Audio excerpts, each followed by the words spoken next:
Thank you so much, viewers, for joining us today. This is Holistic Wellness, brought to you by Salem Consultants, together with Madam Anne Karambo.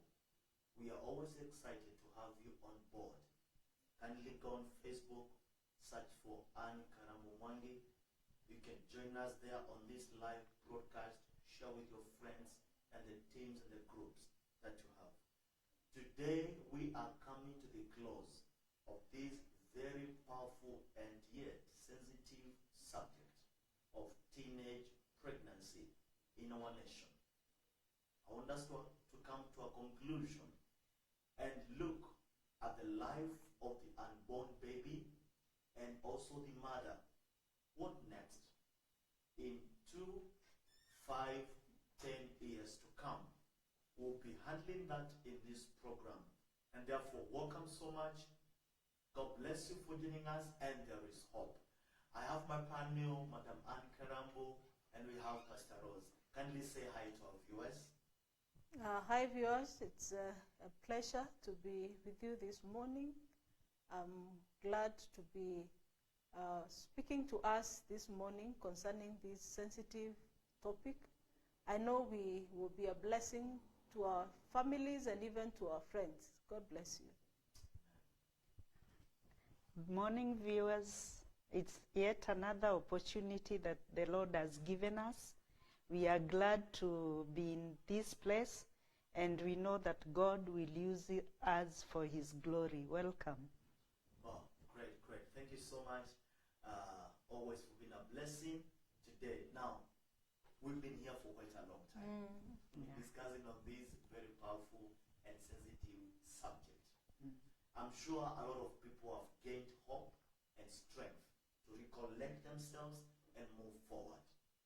But now, what next for the unborn baby and the mother? Maybe even before we get to the what next, maybe we may be having viewers who have not been together with us in the topic, and we will start by saying that we brought in this discussion or this conversation because our desire is that we will have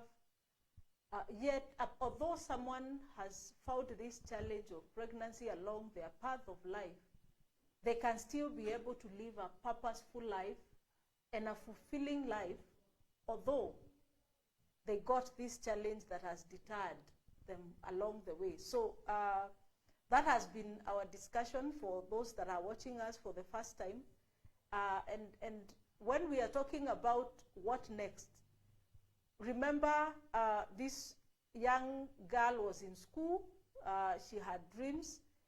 There are plans that as a family, the plans that were there, as the dreams that were set for this child who has become pregnant along the way, or even this boy who has impregnated a girl. So today, much of what we will be discussing about is how can we then hold the hand of this girl and still be able to help her navigate through the challenges. One of the issues that we'll be dealing with today are issues of self-rejection.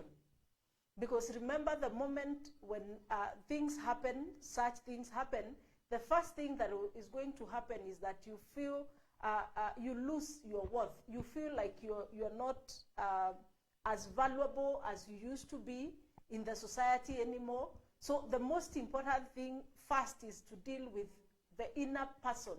How am I feeling about myself with this child that I'm working with? Because not until, remember we said, not until I am comfortable from within, I will not be able to impact my environment. Because life is never about what is happening outside. It is about what is happening in the inside of us. So what happens in the inside of us informs how we relate, informs our dreams, it informs our abilities, it informs the energy we will put into a matter. So if this young girl who became pregnant, one is bitter with even maybe the father of the child, or maybe they got raped and they are not able to deal with this pain or that unforgiveness, the first place to start is help this child. And remember, don't assume, especially for parents, parents should not assume that this child is well mentally simply because maybe you were able to take them through the maternity process, you took the child. That it does not end there. So her mental status is supposed to be watched a lot, because if it is not, what will happen is that 20, 15 years later, you will hear this person still having the challenges of what happened 15 years ago. So when their mental status is taken care of, and they're able to forgive themselves, they're able to forgive those people that maybe hurt them, and they're able to pick up the plans and the dreams that they had, then it becomes very easy to navigate through life and also pick those pieces that have been scattered by this event that has happened in their life. So yes, that is our discussion today. Our pastor is going to maybe touch a little bit. You realize, of course, they have a greater role, because this person will always come to the church or in the other religious sectors. It is them that will hold their hand, but at times again still we are not able to carry them as they're supposed to. So maybe she can get us to the next part of healing to this girl. Thank you, Madam Anne. There is something I was thinking about as you were sharing that journey of a teenage who has gotten a child. And I was looking at the shame she has brought to the family, to herself, to the school, all. She's the talk of the day, or they are the talk of the day. And I remembered a song that says, "My beautifier." You know, when this person comes to the pastor, the major thing you have to do is to put some beauty, because already this heart is broken. And when they come to you, they are coming to seek refuge, comfort, acceptance. And therefore you have to have extra grace to handle these people. It's not a time to condemn them. It's a time to walk with them. Thank you. Awesome. It's time to walk with these young people, because we understand these are two lives. And she's affected almost everyone in the family. Yeah. Everyone is not really infected, affected. Because a lot of people had dreams in her. A lot of people expected her to become the doctor. And some are wondering, well, you said it's possible. You said it's possible to pursue the dream and still become that engineer, that scientist, and all that. But we are looking at some the life of this child, and self-rejection is seen to be there. Yeah. There are some people who never believed that will never happen. When she joined maybe Form 1, everybody was excited. The trips, aunties in the abroad, everywhere. How can she deal with that kind of a rejection, that kind of a stigma, if I can call it? Yes.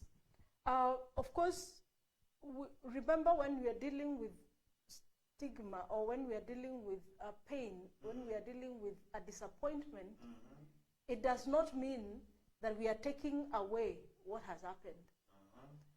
Unfortunately, what we do mostly as humans is that we desire that this thing would be taken away. But what happens is that we have to learn to live with the consequences of a mistake. That is the starting point, accepting that this thing has happened. It has happened at this time. It has happened to me. Starting point. Now, of course, that's where now the part of support comes in.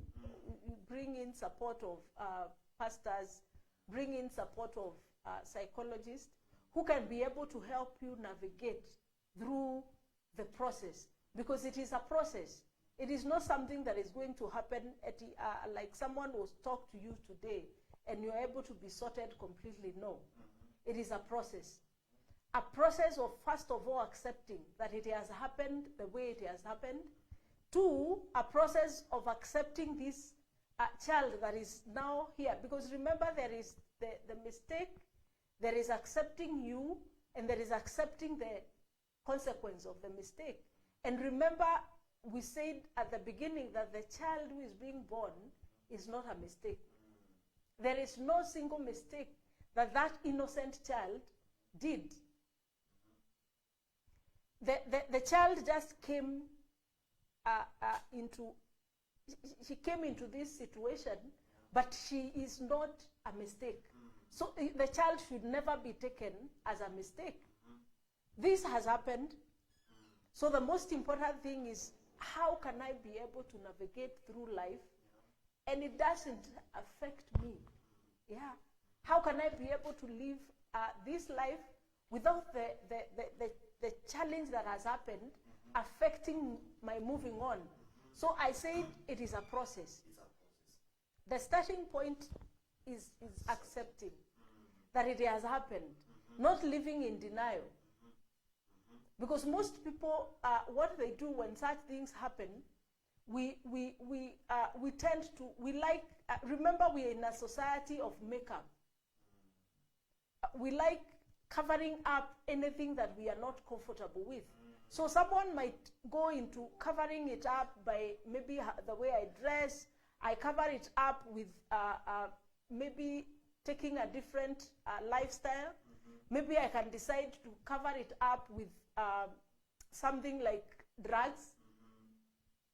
Picking those things and covering the mistake or the pain I am feeling within does not take away the pain, does not take away the challenge or what this thing that has happened to me. So the most important thing is, and remember, being able to face challenges requires courage.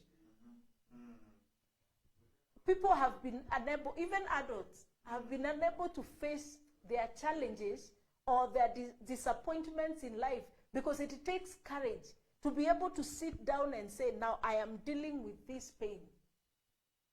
The people, I remember just before we came on set, I was just telling my colleague here that how people come and the first 4 or 5 months, it is pure pain because you're dealing with things you've never tried to touch in your life.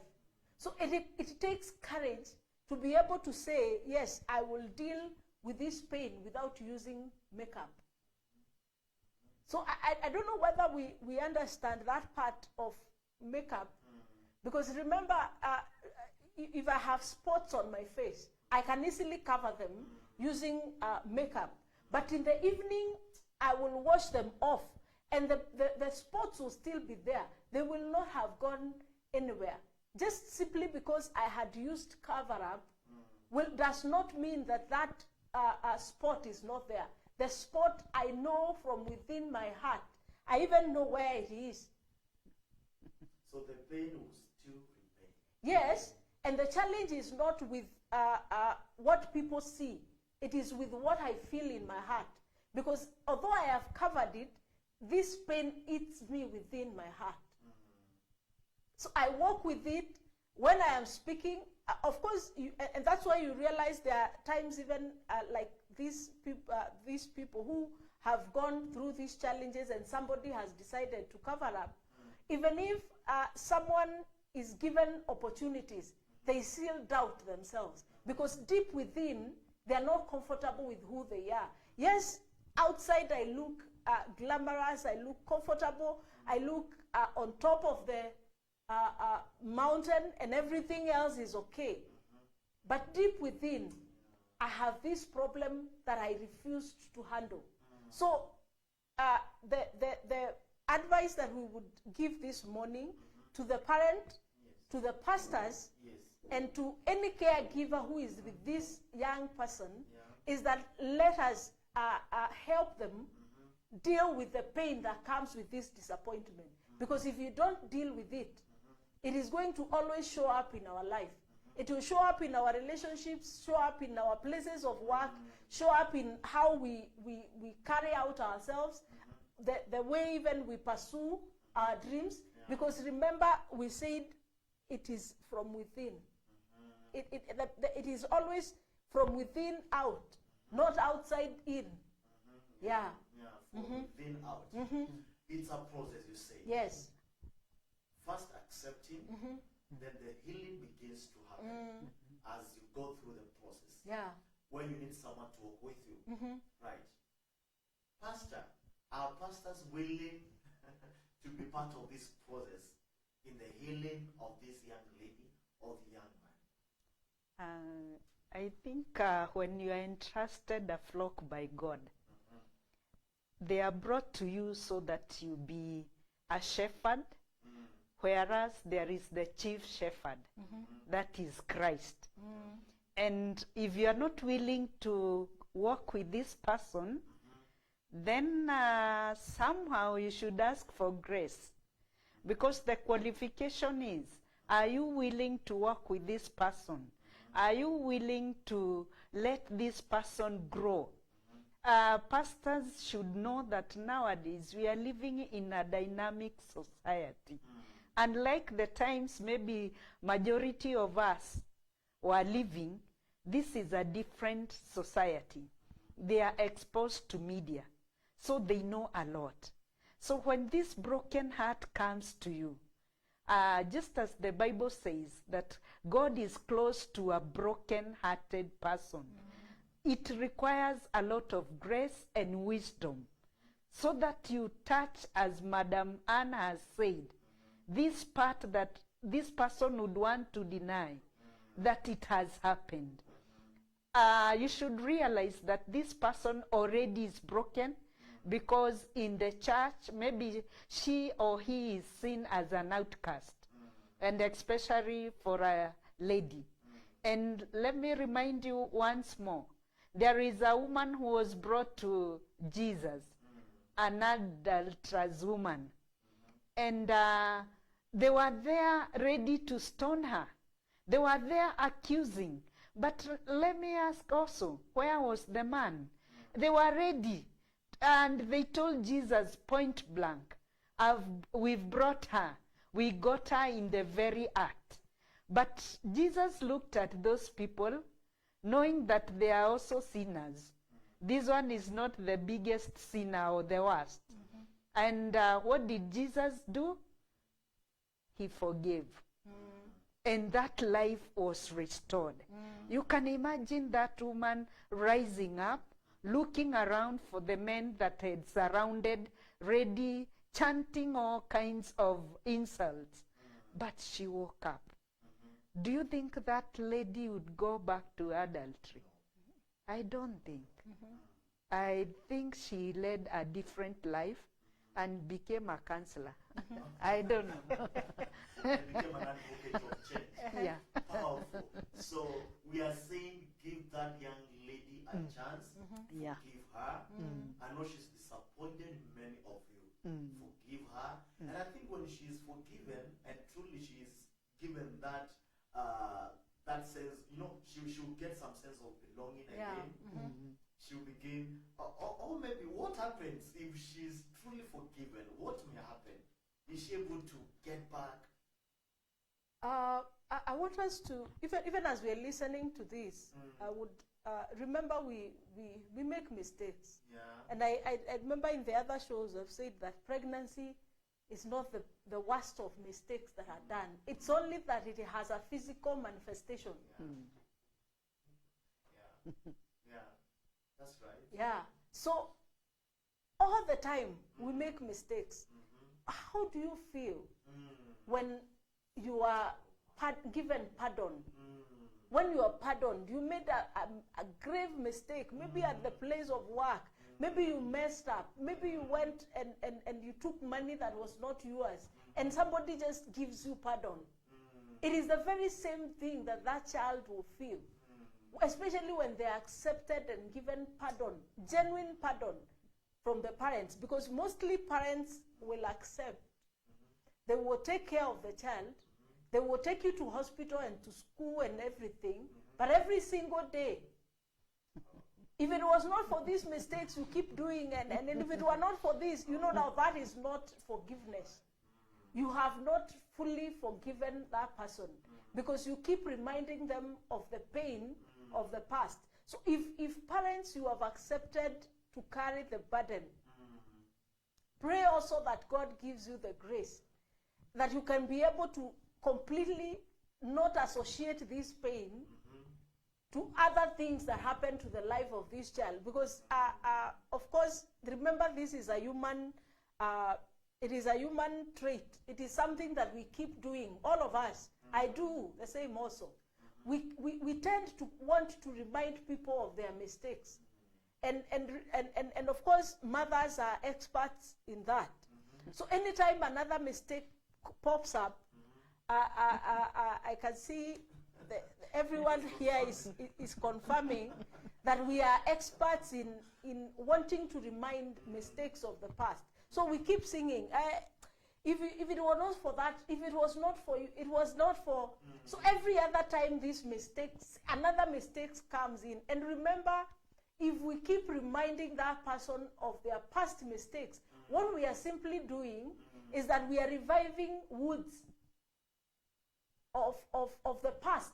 It is just like on my leg I have a wood that I had gotten, I think, when I was, it must have been around when I was in Standard 2. And I remember any time I would go playing, before it healed completely, because it was a wood that took long, almost a year to heal. So anytime I would go playing, anytime I'm scratched on that same wood, okay, I believe everyone is feeling it. Anytime that wood is scratched, you can imagine the feeling. That is the very feeling that that person you keep reminding of their mistakes. That is what you're doing every single day. You remind them of the past. Because what you're simply doing is that you're opening a wound afresh that had already healed. Or even if a wound has healed and you go and scratch on that scar, there is somehow something that reminds the mind that something has happened to that wood again. So why, of course, I will not ask why, because this is a human characteristic. It is something that we are good at. But we can be intentional to not keep reminding this child of their mistakes. If the grades go down, you remind them. When they go to the university and maybe they are not able to perform very well, you remind them. When they get married and maybe somebody is not able to navigate through relationships, it is because. So what we are simply doing is that we will keep reviving a wound that had already healed. And the problem is that as long as that wound has been revived, it is going to, remember, this is not like a physical wound. So being an emotional wound, the moment it is revived, there is a way, it will go the full process of wanting, you have to now go through the process of healing this person again. It is not like the physical wound that you just feel the pain for that moment. This one will create a situation where this person will go through the emotional pain again.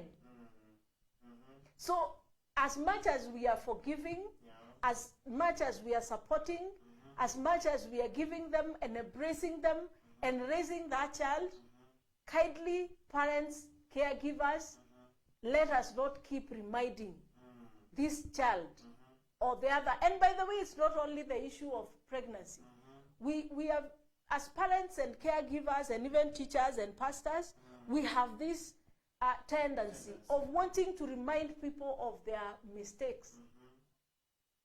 It is not good.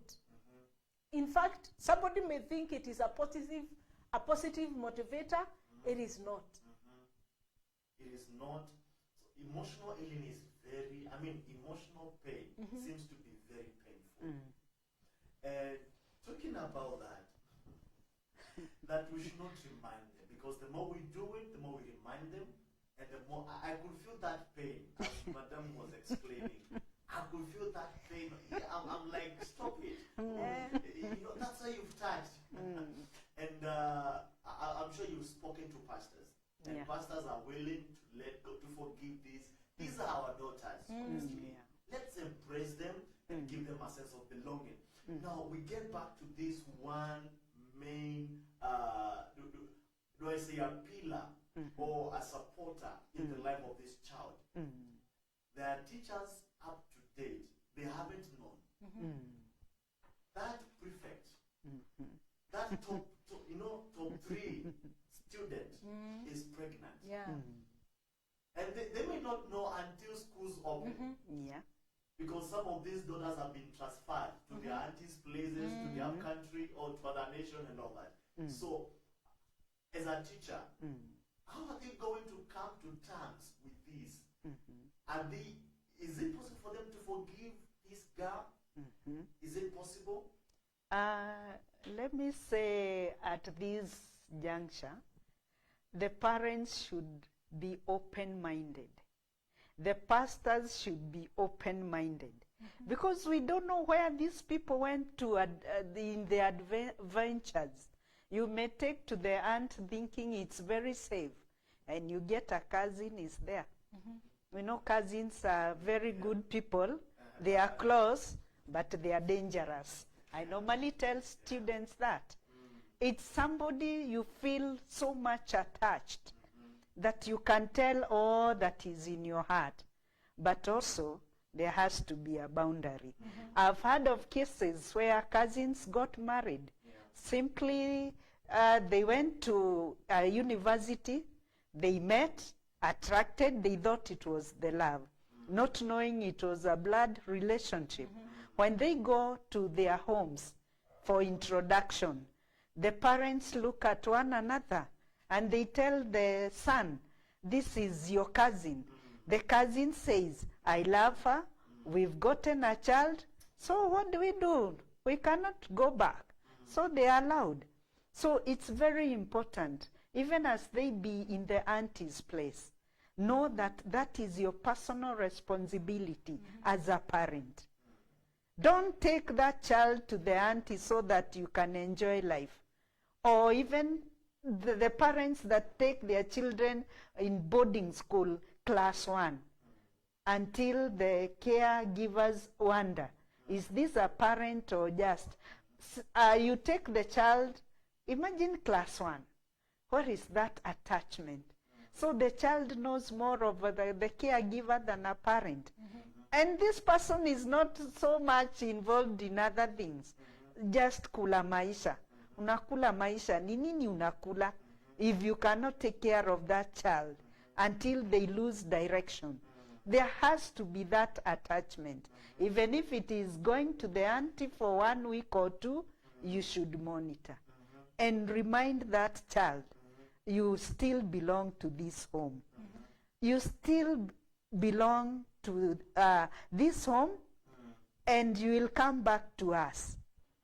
So if they go out there and mess, and they come back now to school, as teachers, we should be also be very careful.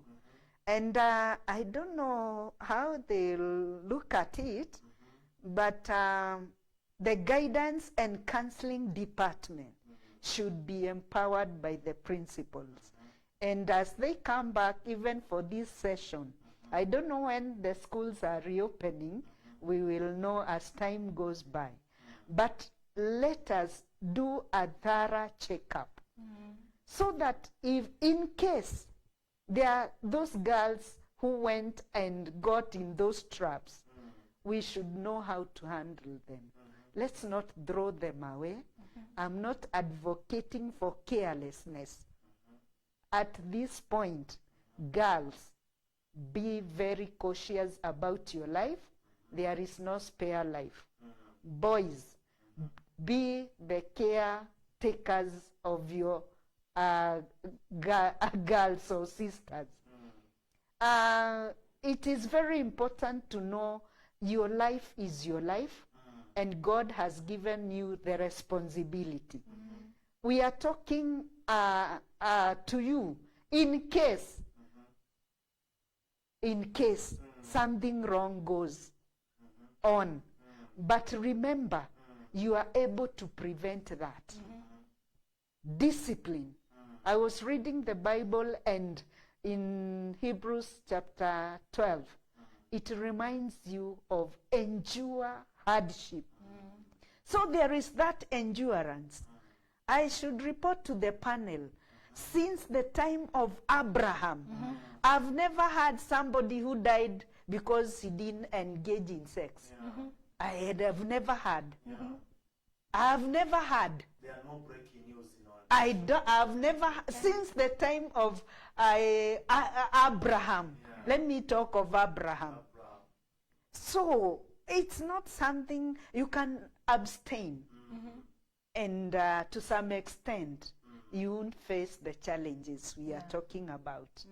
God is able to sustain you. He is. Amen.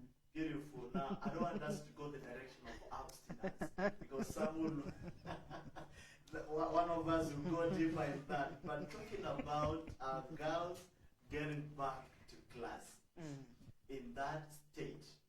Yeah. Because some are willing to go back to school. Some are saying, no, mommy, I can't face my teachers this way. As a professional counselor, what is your take? What is your advice to that girl who says, I want to be in class until it is the 8th month or 9th month? Some are saying, no, I can't face my fellow students like this. I can't just go to school. And the parent is saying, no matter how you're looking, you must go to school.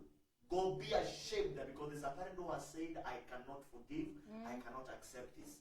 And they're saying, even schools will open tomorrow, I will take you back to class, whether you like it or not. What is your advice as a professional counselor? The parent you just talked about is not living in reality. Okay. So, of course, if they were pregnant, would they go to school? Parents. So, that is a parent who, again, has taken the direction of makeup.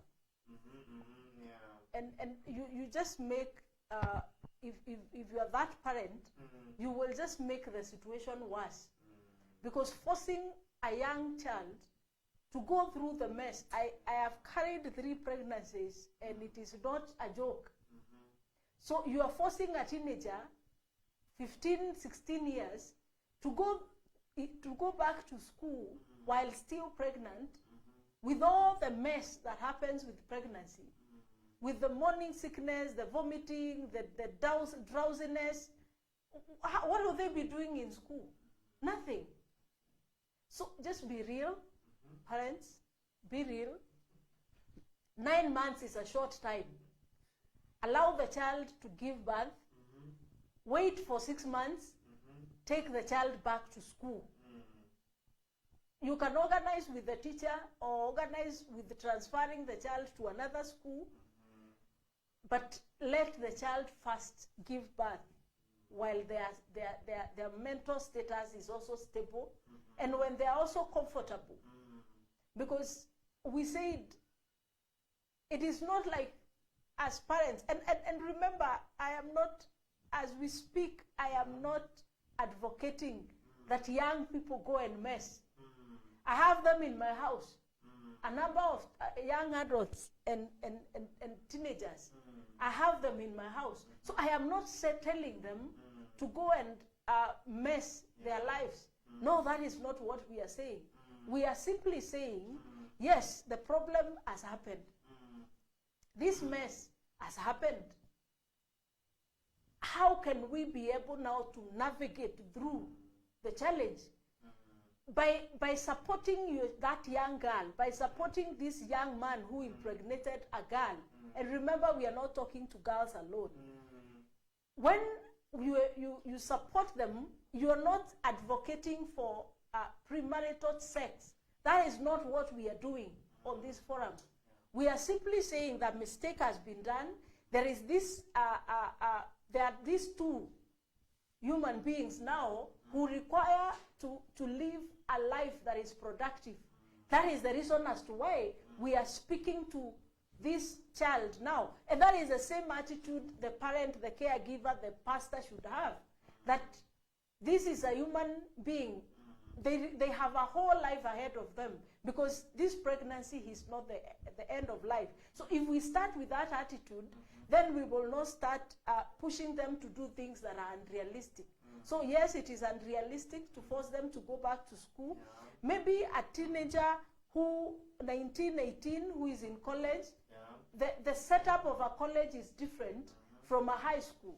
Because maybe they're in hostels, or maybe they're coming from home and going back, going to school and back. So that one might be easier for somebody to go through school in college than in a high school, where it's a boarding school with all those children. And remember, of course, even as we are talking about forgiveness and everything, now when we expose them to all those other young children, the ridicule, the embarrassment and everything, they will not even be able to concentrate. So can we allow them to first give birth, take care of the child until they're in a position to be left? You can even take them to a day school and support them go through day school, because if they were in a day school, the better. They will be able to take care of the child until at least 2 years.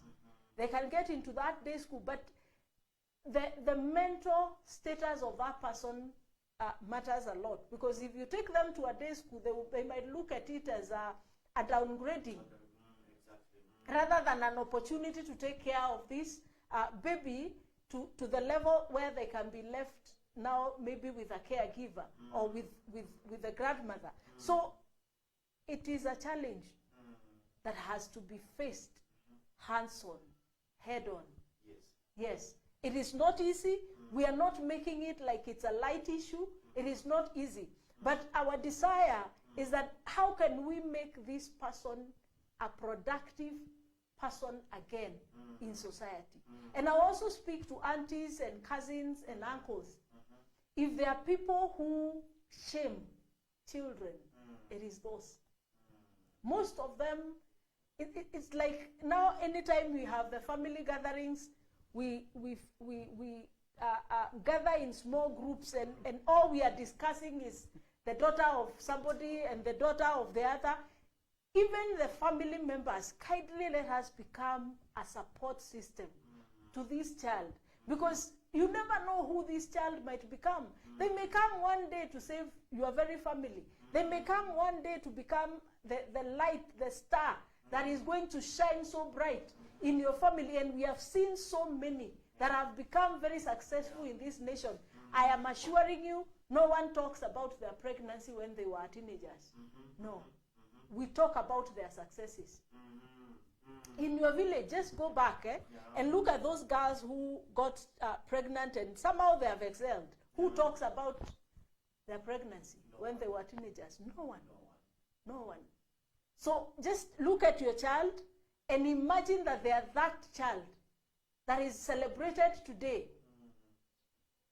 And we are going to make that person, that child who is to be born also, successful people in this society.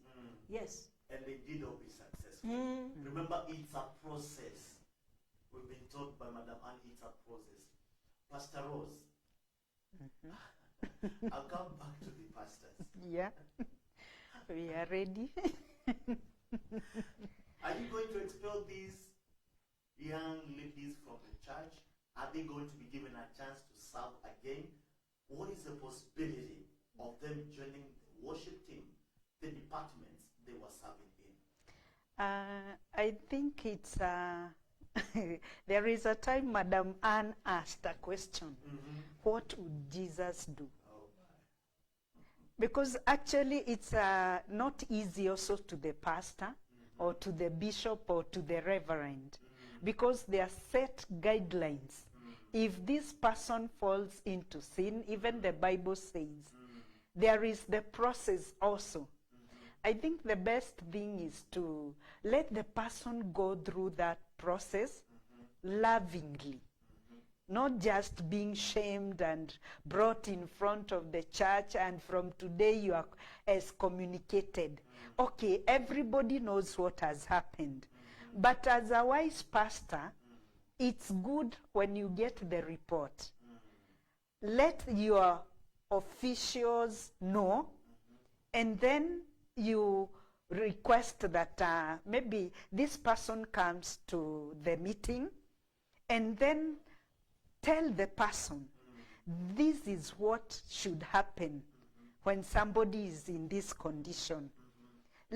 Let that person know that there is the excommunication or given a leave, let me call it, of duty. Let us call it that, of duty because you're pregnant. But all the same, let them know whether the young man is still in the congregation, so that as you deal with the young girl, also the young boy will be brought, although they are the parents who wouldn't like that of the boys. They want the boy to be free, the girl to be crucified. It is upon the pastor, as you excommunicate, as you announce. Maybe you can say, I've excommunicated, but there is the period of counseling and guidance. And as we work with this person, there will be will be allowed, depending also with the nature of the situation. So I would call for wisdom for the pastor. Let us not throw these people to hell. Know that there is time, there is reconciliation. God reconciles. There is that heart, but also we don't advocate for carelessness. Yes. Very true. And the word carelessness is coming out very clearly. We do not advocate for carelessness. Now, in case, okay, how affected will be the unborn child if this mother goes through the trauma of not being accepted, either in the family or in the church or by the friends? Is there any will that have an impact on the unborn child? Of course, the first effect is that the child will grow with that sense of rejection. Yes, the child is able to feel that they are coming to an environment where they are not accepted. So the child definitely grows from 1-2 years. They grow with that sense of rejection. Okay, you mean that begins from the Yes, yes. Yes, so that's why we advocate, of course, even to mothers, even to parents who are married. We advocate for a stable mind when you're carrying a pregnancy, because definitely it has an effect on the unborn child. Even the formation of that child is highly affected when you're operating under very high stress levels. So it is good for your mental status to be stable, even when you're pregnant. This happens for a teenager and for an adult. I don't know why we are discussing pregnancy for teenage as though there is a special one. Pregnancy is pregnancy. Pregnancy is pregnancy. And this is one thing that our parents and caregivers need to understand. The moment you realize your child is pregnant, handle the pregnancy. Handle it as pregnancy. The same way you would handle your own pregnancy, just handle that pregnancy that has come from a teenager as a pregnancy, because that's why you see, like a child has gone through the 9 months, no one ever took them to even see a doctor. Whereas we know very well they require care from the first month. So yes, a mistake has happened, and the mistake is called pregnancy. So that pregnancy needs to be taken care of, although it is a mistake. And remember, what the child is carrying is not, we say it is not a mistake. So if we have that mindset that yes, the child has been born, the child is expectant, that child who is coming to the world has done no mistake. Yeah. So yes, it will happen. It will affect, But also as this child is being born, remember that environment is an environment of rejection. So the child grows picking those elements of rejection. And the challenge is that when rejection is in a family, this is what at times in the church we will call generational curse. Normally it is not okay. In my understanding, it is not a curse. What has happened? It's a cycle. I grew up under rejection, so there is nothing else I know. I can only pass that rejection to my next generation. So if this rejection is what I am passing on, this generation that have passed to rejection is the same that they will pass to the next generation. Definitely, it becomes a cycle that will never be stopped.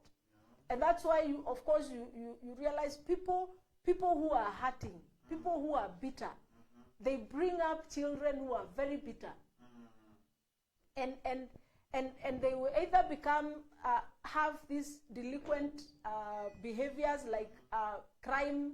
They will always be causing trouble because the environment have grown in is a bitter environment. It is an environment where I'm not accepted. But if a child grows definitely loved, cared for, that is what they will pass on. So like, it is simple. Like if I grow up in a godly family, I'll pass on godliness. So the same way, if I grow up in a bitter, violent, full of rejection environment, that is definitely what I'll be passing on, even in the next generation. The generation, of course, I mean my children. And that is what my children also will pass to their children. So that is where the cycle begins. So because also we want to bring up people in the society that are not bitter with life. We want to bring people who are not, who can be able to pass on love. Remember, no one rejects love and care. This is something that we all want to be given. So because these are the people we want to bring up, then why do we want to bring up this child in rejection, hate, and a lot of animosity and hostility that happens simply because it was a pregnancy that happened in teenage, when we have solutions within us? Remember, it is a decision. It is just a matter of saying, yes, I will go this path. I will choose not to follow this path of condemnation. I will follow this path of forgiveness. It is simple. And remember, I said it takes courage to be able to handle such things. Because remember, everybody else is doing it differently. Everybody else is even wondering, how comes that girl is still in your house? That is what they will be asking you. But remember, what do you want to produce out of that child? What do you want to produce out of that child? I can see the baby is already born now. Yeah. And the mother is back to class. That's after 6 months? What's the right time? Okay, 6, if the mother is still maybe in a day school, 2 years if they are to go to a boarding school. Of course, close to 1 year, between 1 and 2 years. But why waste all that time? And there are so many day schools around. And even in day schools, people perform. It is just a mental status. It's a mental status Yeah. in a day school or in a boarding school. Yes, it is mental. Remember, we are looking at you pursuing your dreams, at you pursuing that dream you've always had. Now, the child is already born and we are all excited. It's a baby boy, it's a baby girl, and I can see all the aunties, they want the child to be named after them. We didn't know what we were waiting for. But now here comes a problem. Teachers can either make or destroy one's destiny. We are back to class, and the young lady has been, she's composed herself, she's now a little bit better, and she's back to class. The insults in Kenyan stuff. Are you able to accommodate this girl in class again? and give us some heaven, some peace? I think I'll go back to the class teacher, because the life of that girl is entrusted in the hands of that class teacher by the principal. Remember, the principal has delegated. And the entourage behavior of this girl, the first day, let her come with the parents or the caregivers, so that even as they accompany that girl, she's able to understand that these people are supporting me. When they go to the office of the principal also should know how to handle that girl. Let it not be a parade day and they are taken to the parade ground together with the parents, and they are told, this is how careless people you know, there are some words actually that are used. But the principal should be wise enough. Let the girl come with the parents definitely, so that he knows the condition of the girl, whether there is special diet, we don't know, whether the girl requires some attention, and then call the class teacher and hand over the girl to the class teacher. The class teacher now should introduce the girl to the classmates. Let not the class teacher also add the abuse that we have a mother here. She remains a student. So the way you handle the whole process will bring acceptance or rejection. And let that class teacher be identified with that girl. It is shameful, okay, but this is my child in my class. And walk with that child, with that girl, even if it requires walking around in the compound, being seen with the girl. It helps a lot. It's not easy. It requires courage. The other teachers will talk behind your back, but you know it's a life. They'll say it's your child. Yeah. You tend to be the Let class them say, let them say. But I'm doing my assignment. That's right. Yeah. And in that case, we may not really touch on the boy child viewers, because of course they may not be in the same school.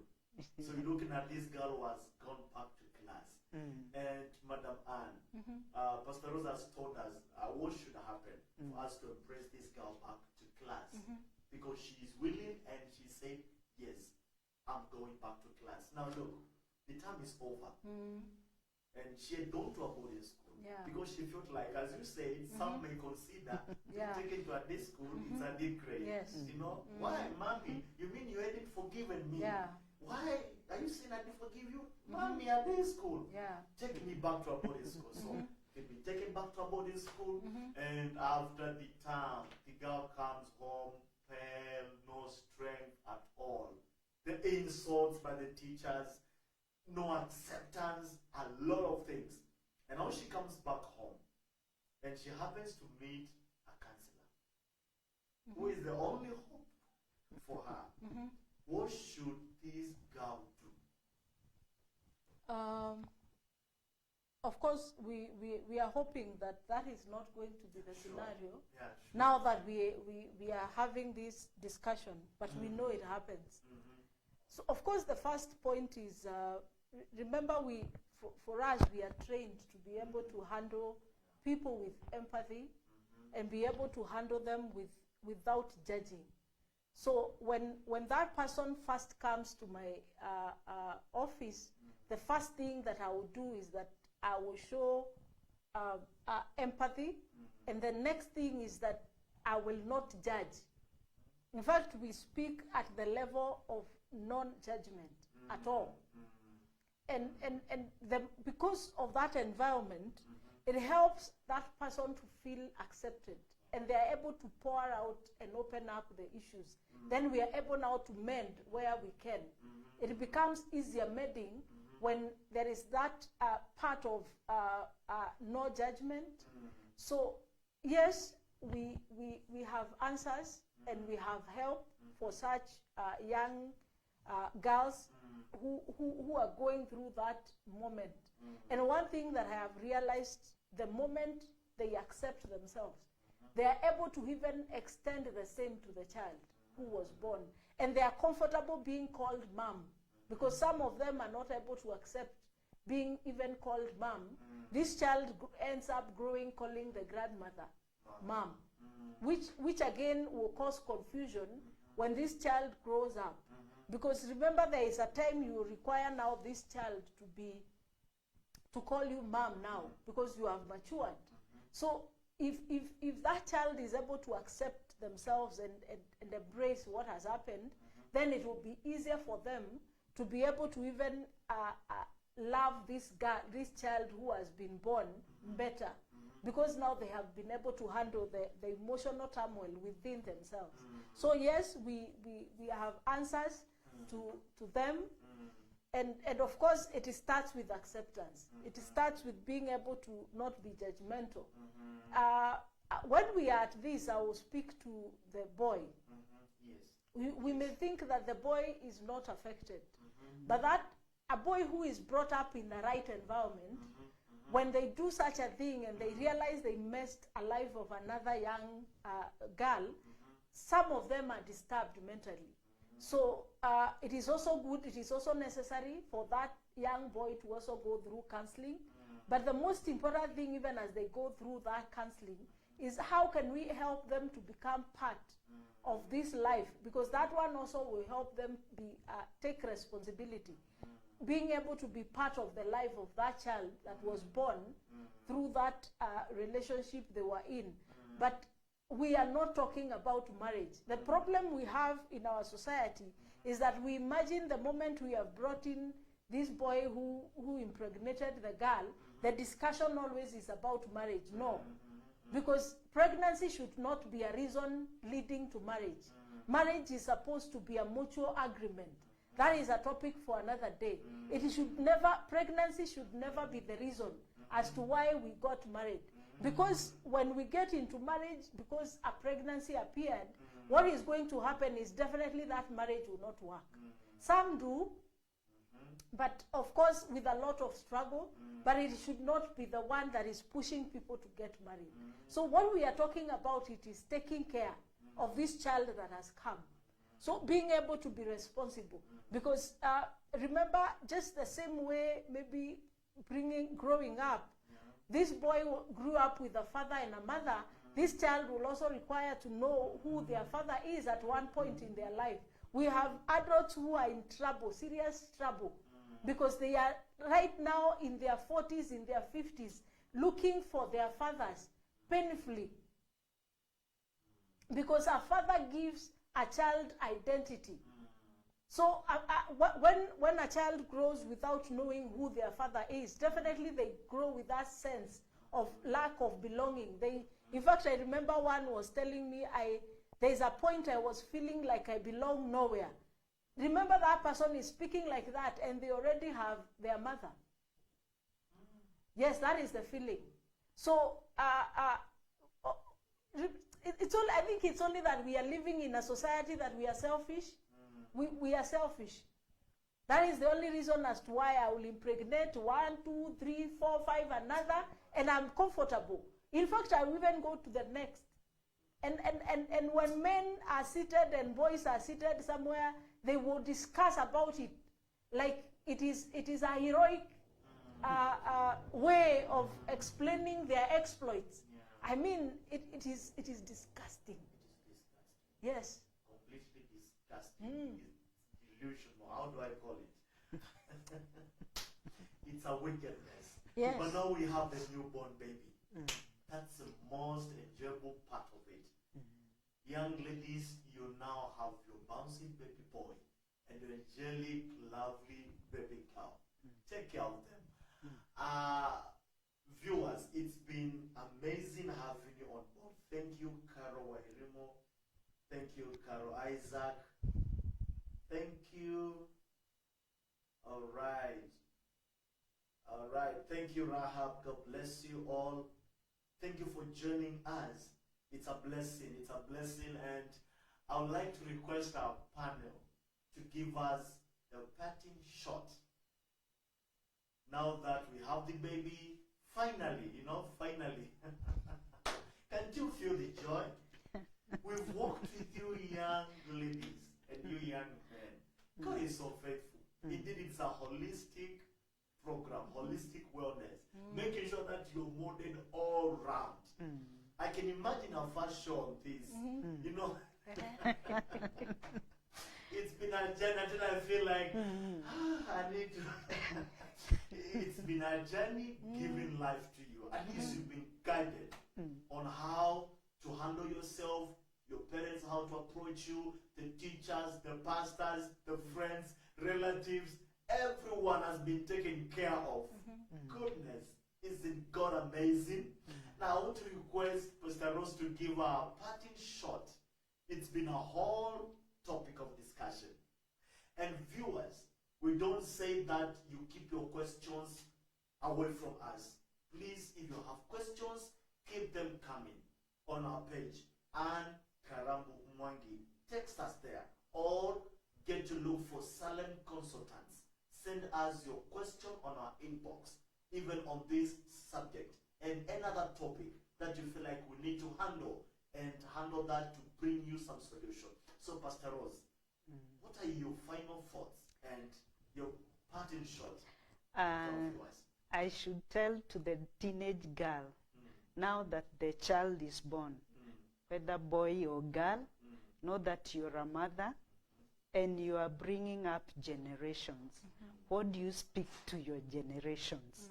Just like Paul said, that the faith that was in the grandmother is evident in the mother and now in Timothy. So now that the child is there, can you take courage and bring a godly generation? God bless you. Amen. Wow. What's the parting shot? Mine is first to speak to the parent Yeah. of this young girl, this young boy. I don't want to leave the boy behind. That's everything. That it is not the end of life. We can dream again. We can see the dream coming to pass, to fruition. A child, a pregnancy should never be the end of the dream of your child. I also speak to the young girl and the boy. A mistake has happened. Please don't repeat that mistake. Don't cover the mistake with another mistake. Using alcohol, drugs, everything else, becoming a socialite, those are not solutions to the problem. Let us handle the problem hands-on. And remember, there is that dream, there is this person that you had wanted to become. Don't you ever put that person down. Remember, that person needs to come out and be served to the world. So, yes, this mistake has happened, but there is still hope for you to be able to achieve your dreams. To the pastors and the caregivers and the uncles and the aunties in the society, when you're viewing this girl, when you're viewing this young man, look at that young man like your own son, your own daughter. If it was your daughter that was in that situation, would you still handle them the way you are handling another son's daughter, another person's daughter or son? Would you handle them the same way? Even as we do the excommunicating, the announcing on the pulpit, and everything that we do, ask yourself whether you will do the same to your son or to your daughter. Apart from that, to the people, the shepherds who have been given the work of shepherding, anytime a shepherd who is taking care of sheep, when a sheep is wounded, it is never slaughtered. So let us stop slaughtering our sheep. We don't throw them away because they are wounded. We nurture, we make sure that they are healed and they are brought back to the fold. That is our mission in Christ Jesus. Amen. Powerful shots from Pastor Rose and Madam Anne Karambo. Thank you so much, viewers, for always choosing to join us. This has been and still remains to be Holistic Wellness, brought to you by Salem Consultants. See you next week on Tuesday, same time, same channel. God bless.